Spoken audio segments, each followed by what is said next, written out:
Salvador pressed his thumb against a page of his pocket Bible. The pages were thin as fish scales, with edges curled from salt water and wind. Waves crashed against the small boat in the quiet before dawn. Somewhere in front of him, Jesús Vidaña's voice trembled. "I saw something." They had heard this many times before.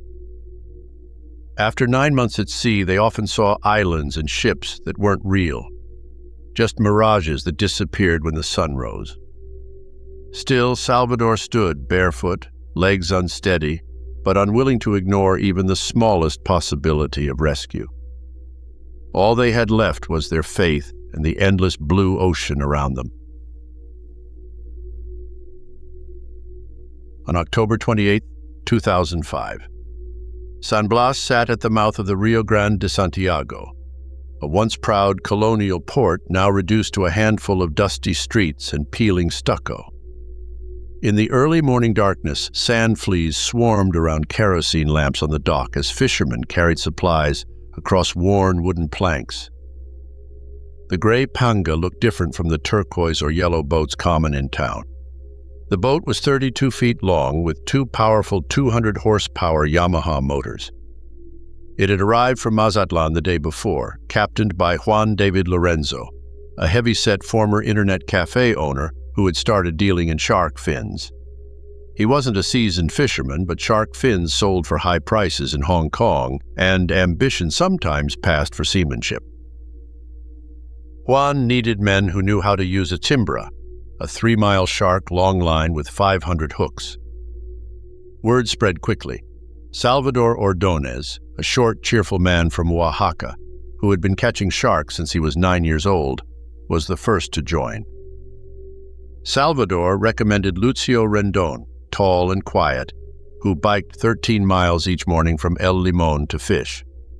They were joined by Jesús Vidaña, 27, shy but reliable. He left behind a pregnant wife and toddler son in Las Arenitas. A fifth person climbed aboard without luggage and introduced himself only as El Farsero, the trickster. Tall, light-skinned, and not interested in talking, he was rumored to be Juan's silent partner. Under the glow of a single dock lamp, they loaded 10 50-liter fuel containers, 2 tons of ice, bread, ham, tomatoes, onions, crackers, and the personal items each fisherman carried: machetes, sharpening stones, spare spark plugs, a Casio digital watch, and flashlights sealed in plastic. Salvador's kit was simple: knife, mirror, comb, scissors, and the Bible. By dawn, they moved past San Blas's twin statues, the Virgin of Guadalupe on basalt pillars, and Our Lady of Fatima on a stacked reef. Salvador crossed himself and silently promised a candle when they returned safely. The engines created a spray of water as the panga pushed through the tide toward Isla Isabel. By noon, after 5 hours fighting against wind and current, they anchored behind the island, where seabirds circled and iguanas hissed among the rocks. The afternoon was spent preparing bait, pulling hand lines, wrapping fishing line around wooden blocks, cutting skipjack into pieces. At 6:07 p.m., the men fed the cimbra into the darkening sea, nylon running through their calloused hands, plastic soda bottles marking each hook until a pattern of white dots floated in the dusk. They planned to sleep at 9, wake at 3, and pull in enough white-tip reef shark to pay for the fuel and make some profit. On October 29th, a cold front hit at 11:42 p.m. with sudden force, northwest winds, heavy rain, and waves reaching 4 feet. The cimbra should have kept them steady, but when Salvador shined his light behind them, the rope connecting the nylon line to the boat felt strangely light. Only a torn 25-foot piece remained. Juan cursed, grabbed the tiller, and began a desperate search pattern as dawn brightened the horizon. The plastic bottle markers should have been easy to see on the dark gray water, but by noon, they couldn't find any. The crew said little. Each knew a lost line meant $1,500 in equipment the 5 of them could never repay.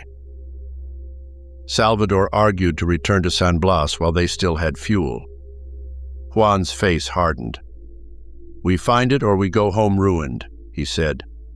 Pride won over caution. Fuel gauges hit empty that evening. One last search brought them close enough to call to another boat. Hope flickered. Then their own engine sputtered and stopped.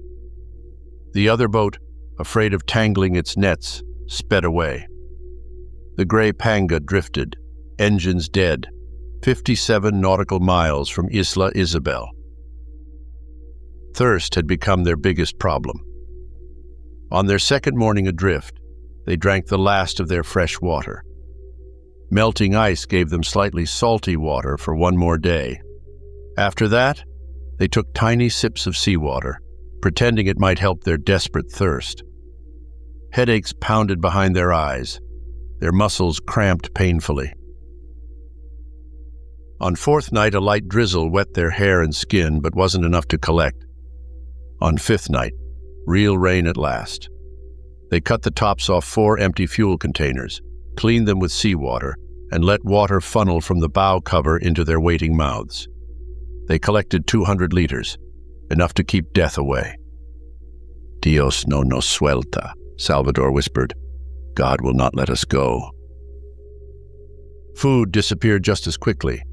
Crackers went first, bread molded, ham spoiled. On day 13 without food, a 30-pound green turtle surfaced, swimming in lazy circles.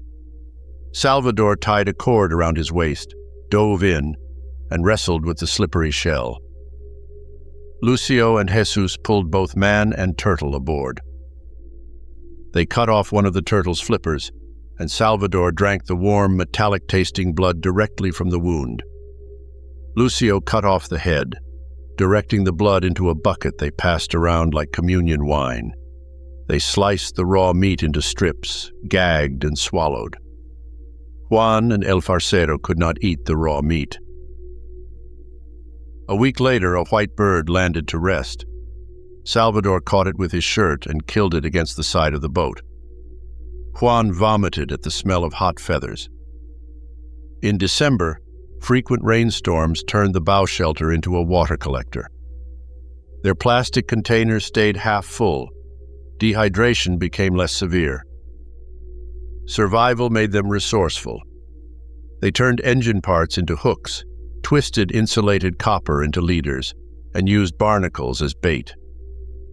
A single barnacle caught a tiny windowfish. Chopped windowfish attracted a foot-long dorado. Pieces of dorado caught a dogfish. Each success meant another day alive.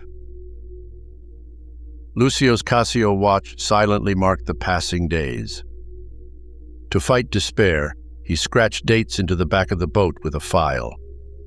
At night, Jesus sang Mexican folk songs into the wind, imagining his wife Jumi rocking their son to sleep back in Las Arenitas. On December 12th, the feast of the Virgin of Guadalupe, another sea turtle appeared.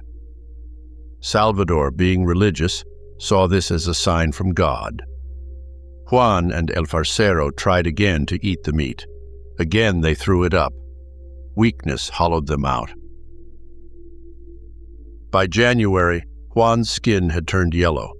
His stomach, once large, was now flat. He vomited bile streaked with blood. The others helped him drink rainwater, but he couldn't keep it down. In mid-January, Lucio woke to find Juan breathing shallowly. Salvador washed the captain's face, brushed his teeth, and whispered scripture. On January 20th, before dawn, with starlight glittering on the waves, Juan took a final ragged breath. Salvador closed his staring eyes. They kept the body aboard for 3 days, hoping for rescue, singing hymns each evening. On the third evening, they wrapped him in a blanket, slid him feet first into the water, and recited Psalm 107. They that go down to the sea in ships, these see the works of the Lord. El Farsero withdrew into silence, crouching at the front of the boat and refusing fish or turtle blood. His sobs blended with the wind. In early February, with Juan gone, a new order formed. Salvador as the leader, Lucio second in command, Jesus keeping spirits up. El Farsero resisted joining in. He spoke only to the empty spot where the captain had been, his eyes unfocused. One morning, Lucio tried to wake him for rain collection. The trickster's skin was cold, his chest still. They followed the same tradition: 3-day vigil, hymns, then burial at sunset. On March 5th, a dangerous storm developed. If they'd had a barometer, it would have shown rapidly dropping pressure. Instead, they saw warning signs: dark purple clouds and wind that howled across the water. Waves built to 10 feet, then 15. At midnight, a breaking wave hit the side of the boat. The panga tilted almost sideways. Salvador shouted over the noise, "Everyone to the right side!" They moved drums, their own bodies, anything heavy to balance against the next wave. A massive wave crashed down, but the panga righted. After the storm passed, they took stock. One bench broken, several hooks lost, their courage tested. Salvador suggested using the east winds rather than just drifting.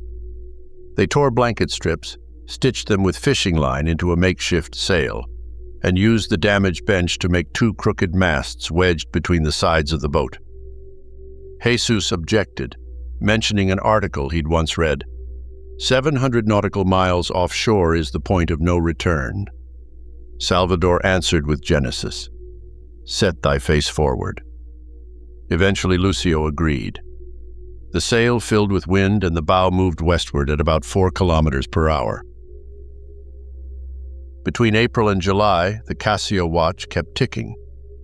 Lucio lost track of days, but not of catches. He carved fish symbols into the back of the boat. 1 line per successful catch, a star for turtles, a droplet for rain. By July, the transom was covered with these markings. Food came and went with the moon's phases. New moon meant fewer fish. Full moon brought more. Flying fish sometimes jumped aboard at night. They were eaten completely, bones and all, before sunrise. Hallucinations became vivid. Once Jesus claimed he heard trumpets and saw a glowing island surrounded by palm trees. Lucio admitted seeing his grandmother waving from a porch. Salvador kept to strict routines: morning prayer, midday maintenance, evening hymn. This structure helped keep madness away. They discussed how far they had traveled. Their compass still worked. West was still west. Salvador believed the North Equatorial Current and God was taking them toward land somewhere closer each sunrise. They made a small sea anchor from the trickster's sweatshirt and rope to slow their drift during storms. Salt sores formed around their ankles where seawater never completely dried. They soaked their feet in fresh water once a week to prevent infection. On August 9th, at 7:23 a.m., 9 months and 9 days since they left the port of San Blas, Salvador woke to an unfamiliar sound, deep, steady, mechanical.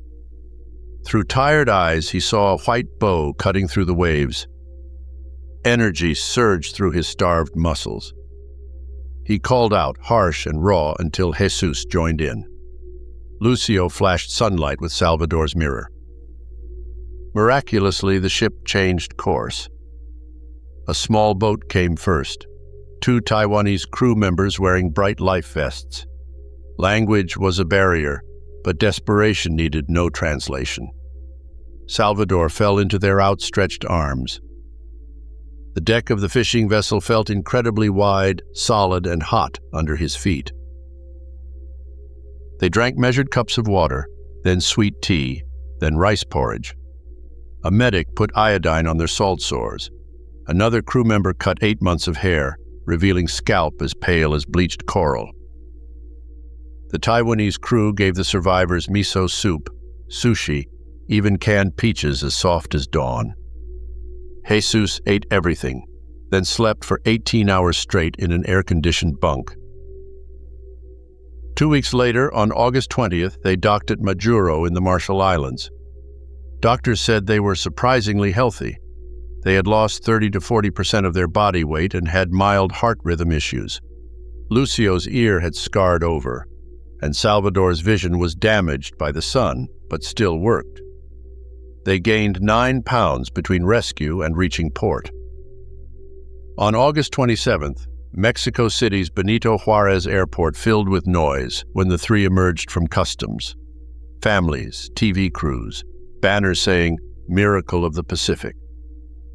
Jesus paused when a tiny, dark-eyed baby was placed in his arms, his 4-month-old daughter, Juliana, born while he was lost at sea. Lucio skipped the planned celebrations, taking a taxi to El Limon. His grandmother's patio smelled of guava and clay. He lay on his childhood bed and watched the ceiling fan for hours, amazed that the blades always, without fail, came back around. Salvador returned to San Blas, lit 2 candles beneath Our Lady of Fatima, and poured his untouched beer into the bay. He had not forgotten his promise. When a reporter asked if they would ever fish again, Salvador touched the weathered Bible, pages stiff with salt, and smiled. "The sea is hard, yes, but it is also my blood. I will return." Thank you so much for watching. We really appreciate your time and hope you enjoyed the video. If you liked what you saw, be sure to check out the other great content on our channel. Your support means the world to us, and we can't wait to bring you more. Thank you again, and see you in the next video.